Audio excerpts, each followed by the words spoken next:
저는 이번 연휴 동안 집에서 영화 한 편을 봤습니다. 히든 피겨스라고 하는 숨겨진 존재들, 숨겨진 인물들이라는 제목이 되겠습니다. 1960년대 미국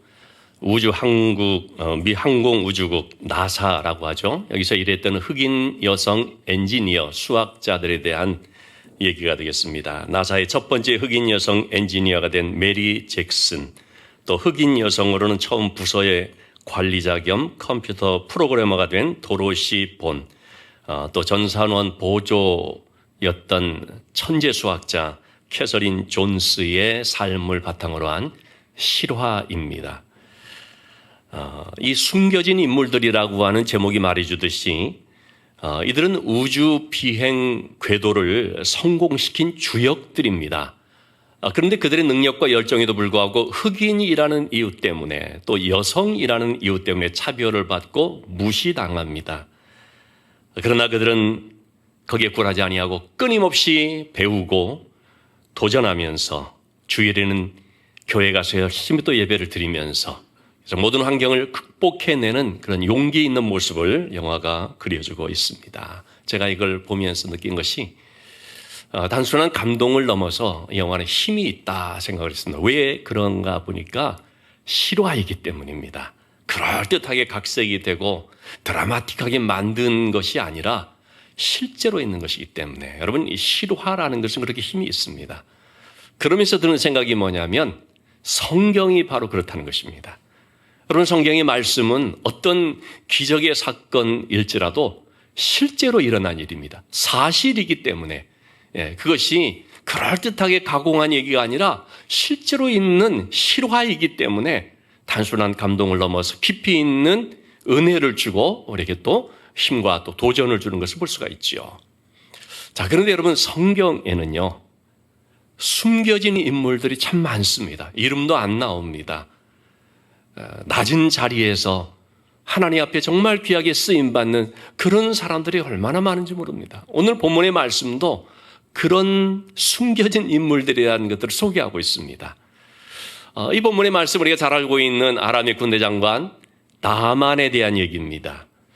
1절의 말씀을 보면 그는 자기 왕인 아람 왕 앞에서 크고 존귀한 자라는 그런 이름을 인정을 받습니다. 왜냐하면 그는 나라를 구했는데 참 특이하게도 성경은 그렇게 말하고 있죠. 하나님께서 전에 그에게 아람을 구원하게 하셨습니다. 하나님이 하셨다는 것입니다. 여러분, 하나님은 이스라엘만의 하나님이 아닙니다. 하나님은 아람 나라 가운데도 역사하시고 아람에 있는 어떤 사람을 통하여서도 그 나라를 이렇게 구할 수 있게끔 하시는 거죠. 하나님은 열방의 하나님이시고 온 세상의 주관자가 되십니다. 자, 이렇게 나만이 그 나라를 구한 주역이 되었기 때문에 크고 존귀한 자라 일컬음을 받았고, 또 이어지는 말씀을 보면 그는 큰 용사이나 용사였다고 했습니다. 문제는 뭐냐면 그에게 아픔이 있었는데 불치병이라고 하는 소위 천형이라고 일컬어지는 나병이 발병한 것입니다. 겉으로 보면 그는 성공과 권세를 거머쥔 사람으로 보여집니다. 그러나 속은 불치병으로 인하여서 썩어 문드러진다고 볼 수가 있겠죠. 자, 그런 가운데 옆에서 그걸 보며 그를 돕는 한 사람이 나옵니다. 그가 숨겨진 사람이죠. 2절 말씀에 보니까 다름 아닌 그 집에서 수종 들고 있는 한 여종이었는데 이 여종은 이스라엘 땅에서 잡혀온 소녀입니다. 여러분, 사랑하는 부모 형제를 떠나서 이 낯선 땅에와 남의 집에서 종살이를 한다는 건 얼마나 힘들고 슬픈 일입니까? 그런데 이 여종을 보면은요, 아마도 마음에 그 쓴뿌리와 상처가 깊었으면 주인인 나만 장관이 문둥병 나병에 들렸다는 걸 보았을 때 하나님께 징계를 받아서 그렇다, 막 주인을 저주하고 그랬을 것입니다. 그런데 이 여종의 모습을 보니까 그런 상처가 없습니다. 오히려 그는 어떻게 하냐면 이 주인인 나만을 돕는 자가 됩니다. 어떻게 해서 이 여종이 자기보다 지체 높은 그 주인을 도울 수가 있었는가? 두 가지가 그 여종에게 있었기 때문이죠. 첫째는 긍휼의 마음이 있었기 때문입니다. 주인들은 이 나아만 장군을 보면서 불쌍히 여기는 마음, 긍휼의 마음이죠. 하나님은 우리가 타인을 향한 이 긍휼의 마음을 갖기를 원합니다. 그가 큰 자든 작은 자든 있는 자든 없는 자든 상관없이 한 영혼에 대해서, 한 인격, 한 사람에 대해서 긍휼의 마음을 갖기를 원합니다. 제가 서두에 말씀드린 히든 피겨스라고 하는 영화 속에도 백인 흑인의 차별이 그 심한, 그래서 캐서린 존스라고 하는 여성이 화장실을 가려고 하면 흑인 전용 화장실을 써야만 되기 때문에 800m를 걸어 나가서 돌아오는, 이런 사정을 아무도 모르죠. 부서 책임자가 어느 날 보고 도대체 어딜 그렇게 갔다 오냐고. 그러니까 그때 얘기를 하는 거죠. 내가 화장실 쓰려면 800m를 갔다 와야 된다. 그러자 이 부서 책임자가 화장실에 붙어 있는 유색인종 사용, 그런 식의 것들을 다 없애버리죠. 여기는 인종의 색깔 필요 없다. 누구나 다 자유롭게 할 수 있다. 왜 그렇게 할 수 있는 것입니까? 긍휼히 여기기 때문 아니겠습니까? 자, 이 여종에게는 바로 그런 한 영혼에 대한 불쌍히 여기는 긍휼이 있었습니다. 동시에 이 여종에게 무엇이 있었는가? 3절의 말씀을 보니까 우리 주인이 이스라엘에 있는 사마리아의, 이스라엘의 당시 수도였죠. 사마리아에 계시는 선지자 앞에 계셨으면 좋겠나이다. 그 선지자가 이 나병을 고칩니다. 하나님의 사람 엘리사를 두고 하는 말이거든요. 여종에게는 하나님의 능력에 대한 믿음이 있었습니다. 우리가 긍휼의 마음을 가짐과 동시에 더 중요한 것은 하나님께 대한 믿음이 있어야 됩니다. 그래서 항상 우리는 하나님을 향한 믿음과 타인을 향한 긍휼, 이 두 가지가 항상 겸비되어 있어야 돕는 자가 될 수 있고 하나님 앞에 쓰임받는 자가 될 수가 있는 것이죠. 자, 이 얘기를 들었을 때 이 나아만은 어떻게 했습니까? 4절 말씀 보니까 자기 왕을 찾아가서 이 사연을 얘기하게 됩니다. 그러자 왕은 5절 말씀 직접 편지를 써주면서 이스라엘 왕을 찾아가라. 내가 친서를 써주겠다. 그래가지고 편지와 예물을 갖고 떠납니다. 여러분, 일국의 장관이 어린 여종의 말만 듣고 떠난다는 것 사실 쉬운 일이 아니거든요. 옆 동네도 아니고 먼 길을, 더군다나 그렇게 우호적인 관계에 있지 않은 그런 나라를 찾아간다는 것이 쉬운 일은 아니지요. 그럼에도 그렇게 할 수 있었던 것, 여종의 말을 무시하지 않고 귀담아 들으면서 경청했던 이유는 무엇 때문이겠습니까? 그 질병이 그를 낮아지게 했기 때문입니다. 그로 하여금 절박한 심정을 갖게 했기 때문입니다. 그래서 지푸라기라도 잡는 심정으로 가게 된 것이죠. 자, 그래서 그가 갔는데 누구에게로 갔는가? 6절의 말씀을 보니까 이스라엘 왕을 찾아가게 됐습니다. 선지자 앞에 섰으면 좋겠다라고 말을 했는데 나아만은 이스라엘 왕에게로 직행을 한 거죠. 그를 찾아가면 선지자가 어디 있는지 알려줄 줄로 생각을 했겠죠. 그래서 편지를 보여줬는데 이스라엘 왕이 편지 내용을 보니까 기가 막히거든요. 내시나 나아만이 가면 그 병을 고쳐달라. 그러자 어떻게 반응을 하게 됩니까? 7절 말씀, 옷을 찢습니다. 옷을 찢는다는 것은 심각한 위기, 어떤 분노, 혹은 슬픔, 어떤 두려움, 이런 것들이 응축된 표현이라고 할 수가 있죠. 보통 일이 아닌 것입니다. 내가 무슨 사람을 죽였다 살렸다는 하나님이냐? 아니 어떻게 고치느냐? 여러분, 아람 왕이 편지로 얘기하는 것은 결국 뭡니까? 그 땅에 선지자가 있다고 하는데 그 선지자를 통해서 우리 장군의 병을 고쳐주십시오, 이런 의미 아닙니까? 그러면 이 왕은 이미 명성이 자자했던 하나님의 사람, 하나님의 능력이 함께하는 엘리사에 대한 것을 익히 알고 있기 때문에 엘리사를 찾거나 엘리사에게 보내고 그러면 되는 것이거든요. 그런데 이 왕은 내가 어찌 하나님이냐, 그러면서 어떤 생각을 하게 됩니까? 분명 이 아람이 전쟁할 구실을 얻으려고 시비를 걸기 위해서 이렇게 하는 것일 것이다. 여러분, 믿음이 없으면 그 상황을 보며 두려움에 빠지게 됩니다. 이 얘기를 듣게 되었을 때 8절 말씀, 엘리사가 이스라엘 왕에게 얘기를 하는 거죠. 왕이여, 어찌하여서 옷을 찢었나이까? 그 사람을 나에게로 보내십시오.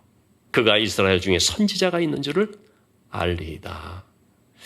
여러분, 이 부분은 굉장히 중요한 내용이라고 할 수 있습니다. 우리는 두 사람의 대조적인 모습을 발견하게 되죠. 나만 장군이 찾아왔을 때 이스라엘 왕의 반응과 그 소식을 들은 엘리사 선지자의 반응을 비교해서 볼 수가 있습니다. 어떤 문제를 만나지 않습니까? 믿음이 없는 사람은 그 문제를 위기로만 생각을 합니다. 큰일 났다, 위기다, 죽게 됐다. 그러나 하나님께 대한 믿음을 가진 엘리사는 어떻게 반응을 합니까? 이 문제는 하나님을 드러내는 기회라고 여기는 것입니다. 이것은 하나님이 하시는 일이라는 사실을 깨닫는 것입니다. 엘리사에게 하나님이 언지를 주셨거나 그런 게 아니죠. 그러나 아람 나라의 군대 장관이 서열 2위가 되는 그 대단한 사람이 병 때문에 찾아왔다라는 것은 이거는 하나님이 하시는 일이다. 이건 하나님께서 보내신 일이다. 그럴 때 이거는 그러면 하나님께서 뜻이 있구나, 이거 깨닫게 되는 거죠. 여러분, 우리의 삶에서 전혀 생각하지 못하였던, 정말 예상치 못한 어떤 문제를 만나게 되었습니까?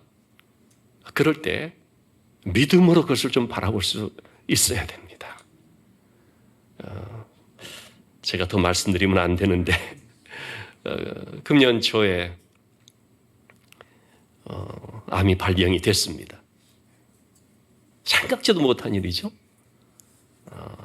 근데 그때 느껴지는 것이 이거는 하나님이 주관하신다. 그 하나님께 대한 믿음이 없으면은요, 제가 겪어보니까 정말 심각한 두려움에 빠지겠더라고요. 근데 그런 두려움에 휩싸이지는 않았던 것 같습니다. 그 이유는 하나님께 대한 믿음 때문인 거죠.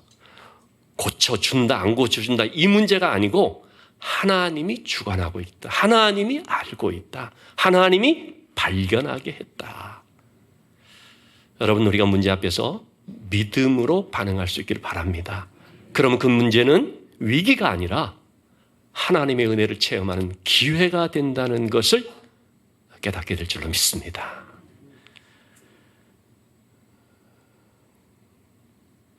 엘리사를 나아만 장군이 찾아가게 됐습니다. 그런데 그는 엘리사의 집 앞에서 두 번의 충격을 받게 됩니다. 첫 번째는 10절의 말씀 보시면 엘리사 선지자가 그 당대의 최강대국인 아람 나라에 2인자가 찾아왔는데 당연히 버선발로 달려나와서 반겨 맞아주고 응대해 줄 줄 생각을 했을 터인데 나와보지도 않고 종을 보내가지고 말 한마디만 떡 건네더라는 것입니다. 여러분, 이럴 때 나아만이 자존심 상한 정도가 아니고 분노하게 되는 것이죠. 나를 이렇게 취급하나? 내가 어떤 사람인데? 여러분, 하나님의 은혜를 받는 데 있어서 바로 이게 꺾여야 되거든요. 예. 내가 누군데 하면 하나님의 은혜가 임하지 않습니다. 항상 은혜는 높은 데서 낮은 데로 흐른다고 하지 않습니까? 하나님은 교만한 자는 물리치시고 겸손한 자에게 은혜를 주신다고 하지 않습니까? 은혜 받는 자리는 낮은 자리입니다. 은혜 받기 위해서 우리가 낮아져야 되는 거죠. 자기를 주장하게 되면 은혜를 받는 게 아니라 오히려 그 기회를 그만 발로 걷어차게 되죠. 그렇기 때문에 여러분, 높아지는 것은 어리석은 것이고 낮아지는 것이 참 지혜롭고 복된 것이라는 사실을 우리가 알아야 됩니다. 그리고 또 나아만이 충격을 받는 것은 뭐냐면, 종을 보내서 선지자가 하는 말이 요단강에 가서 몸을 7번 씻으라, 끝! 이 한마디였던 것입니다.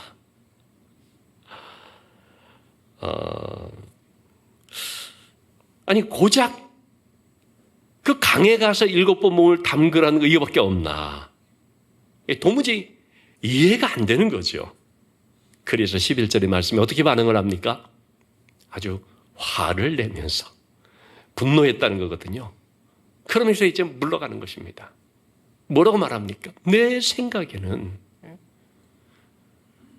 아니 선지자가 직접 와서 상처 위에다가 손을 얹어서 뭐 기도하든지 하나님의 이름을 부르면서 기도를 하든지 그렇게 해야 될 거로 생각이 드는데, 근데 겨우 요단강에 가서, 그것도 별로 그렇게 수질도 안 좋아 보이는 흙탕물처럼 보이는 그 요단강에 가서 몸을 7번 씻으면 된다니, 내가 겨우 이거 하려고 이 먼 길을 왔나? 그러면서 그냥 휙 돌아서게 되는 거죠. 12절의 말씀에서 이렇게 말합니다. 우리 다메섹에 있는 아바나와 바르발은 훨씬 더 나은 강인데 차라리 씻으려면 거기 가서 씻지. 그러면서 그는 몸을 돌려 분노해서 떠났다고 했습니다. 내가 만든 신이라고 하는 책에서 팀 켈러 목사님은 이 부분을 이렇게 말하고 있습니다. 너무나 쉬워서 어려운 명령. 여러분, 너무 쉬우면요 사람들이 안 따라요. 그래서 너무 쉬워서 어려운 거예요. 여러분, 구원이 바로 이런 겁니다. 구원은 너무 쉽습니다. 왜? 예수 그리스도의 십자가 은혜를 그냥 영접하기만 되는 거거든요. 그런데 너무 쉬우니까 사람들이 안 믿고 안 하는 거예요. 여러분, 십자가의 구원이 뭡니까? 강한 자든 약한 자든 상관없이, 선한 자든 악한 자든 관계없이 누구든지 자신의 죄를 발견하고 예수 그리스도를 내 구주로 겸손히 인정하면서 십자가의 은혜를 영접하기만 하고 선물로 받아들이기만 하면 구원이 그에게 임하는데요, 이 너무나 쉬운 것을 사람들이 안 한다는 거예요. 나아만이 바로 그렇게 된 것입니다. 분명 믿음으로 시작을 했는데요, 자기 생각 때문에 불신앙으로 마무리될 그런 위기 상황에 처하게 된 것입니다. 이럴 때에 다시금 그를 돕는 숨겨진 사람들이 등장을 하죠. 13절의 말씀입니다. 그의 종들이 나와서. 여러분, 이때 이 종들이 단순히 인간적으로 아부만 하는 그런 간신배 같은 종들이었다면 어떻게 했겠습니까? 나만 장군보다도 더 화를 내면서 펄쩍 뛰면서 당장 갑시다. 선지자 거 보고 필요 없습니다. 이런 식으로 아마 부추기고 부채질했을 거예요. 그러나 이 종들은 참 지혜로운 종들이었던 것 같습니다. 그들은 이렇게 말하고 있죠. 내 아버지여. 나만의 그 마음을 누그러뜨리는 것입니다. 선지자가 이거보다 더 큰 일을 하라고 했으면 안 했겠습니까? 당연히 하지 않았겠습니까? 근데 하물며 아니 가서 요단강에 가서 7번 몸을 씻으라고 그렇게 깨끗하게 하라고 하는 건데 그거 못합니까? 일단 한번 해보고 난 뒤 안 되면 화를 내더라도 내는 게 낫지 해보지도 않고 그건 아닌 것 같습니다. 한번 해보도록 하죠. 라고 권유를 하는 거죠. 사실 그 말이 맞는 말이지 않습니까? 나만이 듣고 보니까 타당하거든요. 그래서 마음, 감정을 누그러뜨리고 그 말대로 하게 되죠. 14절 말씀입니다. 나만이 이에 내려가서. 참 그래서 옆에서 여러분 어떻게 말로 돕느냐가 굉장히 중요합니다. 어떤 사람은 그 말 한마디로 있는 믿음마저도 흔드는 사람이 있고 어떤 사람은 또 그 지혜로운 말로 연약한 믿음을 세워주는 사람이 있고 나만이 그 말을 경청하여서 다시 내려갔는데 여러분 이 내려가다라는 표현을 기억하십시오. 은혜 받기 위해서는 내려가야 됩니다. 자기의 자리에서 내려와야 됩니다. 그래서 하나님의 사람의 말대로 순종을 뜻하는 것이죠. 하나님 말씀을 그대로 따르는 자, 그 말씀을 순종하는 자, 복이 있다고 오늘 우리가 찬양도 했습니다만 그 말씀을 그대로 따라서 요단강에 7번 몸을 잠그자 몸이 어린애 살처럼 깨끗하게 치유되고 회복된 것을 보게 됩니다. 엘리사는 나아만으로 하여금 나아보지도 않고 종을 시켜서 이 한마디만 했는데 왜 그렇게 했을까요? 두 가지 내용을 볼 수가 있죠. 첫째는 고치는 것은 선지자인 엘리사 자신이 아니라 하나님이라는 사실을 알게 하기 위해서입니다. 그래서 엘리사는 의도적으로 자기를 숨긴 것이죠. 자기가 드러나고 자기를 주목하고 그래서 자기를 의지하고 고치면 자신이 고친 줄로 생각할 수가 있기 때문에 그렇지 않다는 것을 보여주기 위해서 자신을 숨기고 하나님만 바라보게 하는 것입니다. 나아만은요, 병 고치는 데만 관심이 있습니다. 그러나 엘리사는 하나님을 드러내게 하는 데 관심이 있습니다. 여러분, 이 점이 참 중요합니다. 우리가 그 어떤 일로 교회를 나왔든 내가 이 문제를 해결하게 된다. 여기에만 관심이 머물러 버리면 그럼 실패하고 맙니다. 그걸 통해서 주님을 만나야 됩니다. 살아계신 주님이 드러나야 되는 것입니다. 엘리사는 그것을 의도하는 거죠. 그리고 그렇게 나음을 받게 되었을 때 나아만이 어떻게 합니까? 17절 말씀, 내가 이제부터는 하나님만을 섬기겠습니다. 다른 어떤 것을 예배하지 아니하고 오직 하나님께만 예배하며 살겠습니다. 이렇게 하나님을 섬기겠다고 고백을 하게 되었죠. 자, 엘리사가 그렇게 한 또 한 가지 이유는 뭐냐면 당신이 은혜 받기 위해서는 하나님 앞에서 낮아져서 순종해야 된다는 것을 말하기 위해서였죠. 요단강에 가서 7번 몸을 씻어라. 그 강이 무슨 효험이 있겠습니까? 평범한 물일 뿐이죠. 하나님 말씀에 순종하라는 것이죠. 시몬 베드로가 예수님의 은혜를 처음 체험했을 때 주님께서 깊은 데로 가서 그물을 내려 고기를 잡으라. 그것도 그 장소가 무슨 특별하기 때문이 아니라 순종하라는 것이죠. 그 말씀대로 순종을 하였을 때 놀라운 일이 일어났었습니다.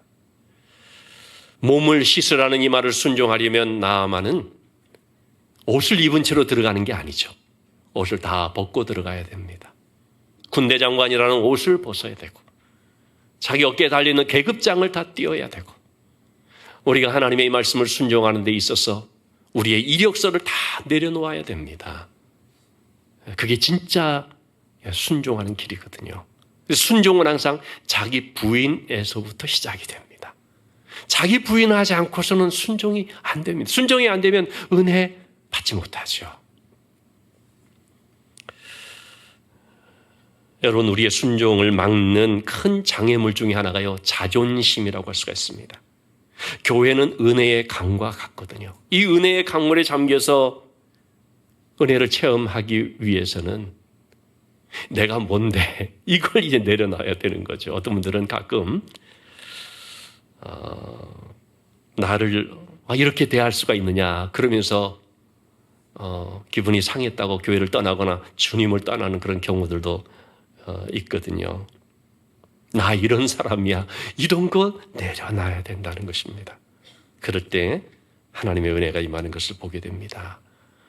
자기를 부인하는 바로 그런 데서 순종이 시작되는데, 그런 사람이 하나님 쓰시기 편한 일꾼이 되는 것이고요. 또 그런 사람을 통해서 하나님의 은혜가 체험이 되는 것이죠. 모든 기적은 다 순종에서부터 시작되는데, 순종할 때 비로소 나타나죠. 물을 포도주로 변화시키는 과정 속에서도 주님이 하인들에게 물을 채워라, 그리고 물을 떠다 줘라. 하인들은 묵묵히 순종만 할 따름이었는데, 순종을 한 뒤 이 물이 포도주로 변화되는 놀라운 역사가 나타나죠. 하나님은 전능하신 분이시죠. 그렇지만 그 하나님의 전능하심은요, 우리의 순종을 통해서 나타나시고, 하나님은 우리의 순종을 통해서 일하십니다. 그래서 우리가 정말로 하나님의 이 은혜를 맛보기를 원한다면 순종을 잘 해야 됩니다. 근데 우리는 기적을 보기를 원한다고 하면서 순종은 주저할 때가 많이 있습니다. 그리고 부분적으로만 순종하고자 할 때가 있는데, 여러분, 끝까지 하는 것이 순종이고 또 온전하게 하는 것이 순종이라는 사실을 기억해야 되겠습니다. 그래서 우리가 순종의 삶을 살아가는 가운데 하나님께서 어떻게 은혜 주시고 역사하신지를 체험하는 즐거움이 있어야 될 줄로 압니다. 우리의 구원을 위해서, 우리가 어떤 특별한 은혜를 받기 위해서 우리가 무언가 큰 일을 할 것이 없습니다. 하나님은 우리에게 그런 것을 요구하지 않습니다. 모든 큰 일은요, 우리 주님이 다 이루셨습니다. 십자가에서 도저히 우리가 할 수 없는 그 모든 죄의 값을 주님이 철저하게 완벽하게 다 이루셨습니다. 그래서 그 큰 일을 이루신 하나님께라고 우리가 찬송을 하는 것이죠. 우리는 그저 감사하면서 그 주님의 구원을 영접하기만 하면 되는 것입니다. 그 피로 내 죄를 씻기만 하면 되는 것입니다. 값없이 주는 선물로 받아들이기만 하면 되는 것입니다. 이 쉬운 걸 왜 못하는지. 그런데 그렇게 하는 사람들이 있죠. 누가 그렇습니까? 자신의 연약함을 인정하고, 그래서 겸손히 하나님 앞에 엎드리는 사람입니다. 나만이 그랬습니다. 자신의 강함만을 생각할 때는 은혜 받을 일이 없었죠. 그러나 자신의 연약함 때문에 자신의 부족함, 무력함을, 결핍을 인정하고, 그래서 하나님의 사람을 찾아 나오게 된 것이고, 그 결과 너무나 놀라운 은혜를 체험하게 된 것입니다. 주님이 우리에게 주신 구원은 무슨 힘으로 이루어진 것이 아닙니다. 주님의 섬김과 복종, 희생과 그 십자가의 죽으심을 통해서 이루어 주신 것입니다. 이 구원은 내가 가지는 어떤 성공이나 성취나 어떤 자리를 통해서 우리가 얻는 것이 아니라, 나의 연약함을 깨닫고 하나님 앞에 엎드림으로서만 얻는 것이다라는 사실을 우리가 기억해야 됩니다. 그렇기 때문에 우리는 나의 강함을 자랑하는 것이 아니라 나의 약함을 자랑하게 되는 것이죠. 오늘 본문에 나와 있는 제가 숨겨진 사람들이라 소개했던 여종 또는 다른 종들, 이러한 사람들은 요즘 말로 하면은요, 한마디로 존재감이 없는 사람들입니다. 그런데요, 하나님의 방법은 이런 사람을 통해서 일하신다는 거죠. 고린도전서 1장 27절 28절 말씀이 그걸 얘기해 주고 있죠. 하나님이 세상에 미련한 것들을 택해서 지혜 있는 자들을 부끄럽게 하시고, 또 약한 것들을 택해서 강한 것들을 부끄럽게 하시고, 천한 것들, 멸시받는 것들, 없는 것들을 택해서 있는 것들을 폐하려 하신다. 여러분, 이렇게 미련하다고 하는 사람들, 약하다는 사람들, 천하다고 하는 사람, 멸시받는 사람, 없는 이 사람들이 사실은요, 숨겨진 인물들과 같다고 생각이 됩니다. 그렇기 때문에 여러분, 우리가 나의 이런 연약함, 나의 부족함, 나의 없는 그것이 오히려 하나님께 쓰임받는 방편이 되고 하나님의 은혜를 받게 되는 통로가 된다는 사실을 기억해야 되겠습니다. 사실 여러분, 우리는요, 부족함이 없으면 높아지기 쉽습니다. 목이 뻣뻣합니다. 하나님의 은혜에 대해서도 별로 거들떠보지도 않을 것입니다.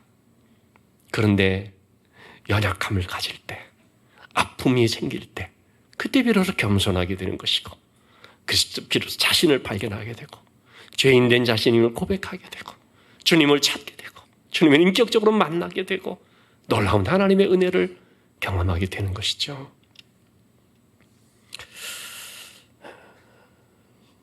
이 본문의 말씀을 오늘 기억하면서 여러분, 우리의 약함을 통해서 주님을 만날 수 있고 주님의 은혜를 체험할 수 있게 해달라고 함께 기도했으면 좋겠습니다. 우리 모두에게 어떤 결핍이 있습니다. 문제가 있습니다. 여러분, 이것은 위기가 아니라 하나님의 은혜를 경험하게 하는 통로가 될 수 있고 또 하나님을 찾는 기회가 될 수 있다는 사실을 기억하고, 오늘 우리가 짧은 시간이지만 하나님께 나의 연약함을 하나님이 불쌍히 여겨주시고 이 연약함 가운데 하나님의 은혜를 부어주시고 치유의 역사를 허락하여 주시고 놀라우신 하나님의 그 살아계신 하나님을 만나는 그런 기회가 될 수 있게 해달라고 우리 시간에 동성을 함께 기도하도록 하시겠습니다. 아버지 하나님, 참으로 저희들의 연약함을 불쌍히 여겨 주시옵소서. 우리의 연약함은 하나님 앞에 은혜의 통로가 됨을 믿습니다. 연약함 때문에 낙심하지 않고 좌절하지 않고 믿음의 눈을 들어서 하나님을 바라볼 수 있게 도와주시고 약속의 말씀을 의지할 수 있게 도와주시고 겸손히 순종할 수 있게 하여 주시어서 하나님이 예비하신 놀라운 그 은혜를 체험할 수 있게 하여 주시며 살아계신 하나님을 증거할 수 있는 기회가 되게 도와주시고 나와 함께 하시는 그 주님을 인격적으로 만나는 특별한 시간이 될 수 있도록 역사하여 주시옵소서. 하나님이여, 저희들의 연약함을 불쌍히 여기셔서 질병을 치유하여 주시옵소서. 능력의 손으로 만져주시고 고쳐주시어서 나 만장군처럼 그 살이 깨끗하여지고 그 모든 질병에서부터 온전한 회복을 받으면서 하나님의 영광을 선포할 수 있는 저희들 될 수 있도록 도와주시옵소서. 하나님이여, 우리의 힘은 알 수 없지만 하나님은 하심을 믿습니다. 하나님께는 능력이 있음을 믿습니다. 하나님의 역사하시면 인생이 역전되는 놀라운 일들이 일어나게 됨을 믿습니다. 주여, 저희들 가운데 함께 해주시고 은혜를 더하여 주시옵소서. 아버지 하나님, 참으로 저희들에게 있는 연약함이 하나님의 은혜를 맛보게 하는 은혜의 통로가 됨을 믿습니다. 내 연약함 때문에 슬퍼하며 좌절하는 것이 아니라 믿음의 눈을 들어서 살아계신 하나님을 바라볼 수 있게 도와주시고 하나님의 약속의 말씀을 믿고 의지하면서 순종함으로 내가 그 은혜를 체험하는 삶이 될 수 있게 하여 주시옵소서. 특별히 하나님이여, 저희들 가운데 있는 육신의 질병을 고쳐 주시옵소서. 능력의 손으로 만져 주시옵소서. 이 질병에서부터 나음을 받다 나만처럼 깨끗함을 얻을 수 있게 하여 주시옵소서. 귀한 예물을 하나님 앞에 드립니다. 물질의 청지기로서 우리 하나님 앞에 기쁨으로 감사함으로 드리오니 모든 드리는 손길들을 기억하시고 축복하시고 또 필요한 모든 것들을 채워주시고 하나님의 선하심 가운데 늘 부족함이 없는 삶이 되게 하여 주옵소서. 이 예물이 쓰여지는 곳마다 복음이 전해지고 영혼 구원의 열매가 나타나고 하나님의 영광이 선포될 수 있도록 축복하여 주시옵소서. 예수님의 이름으로 기도하옵나이다. 아멘.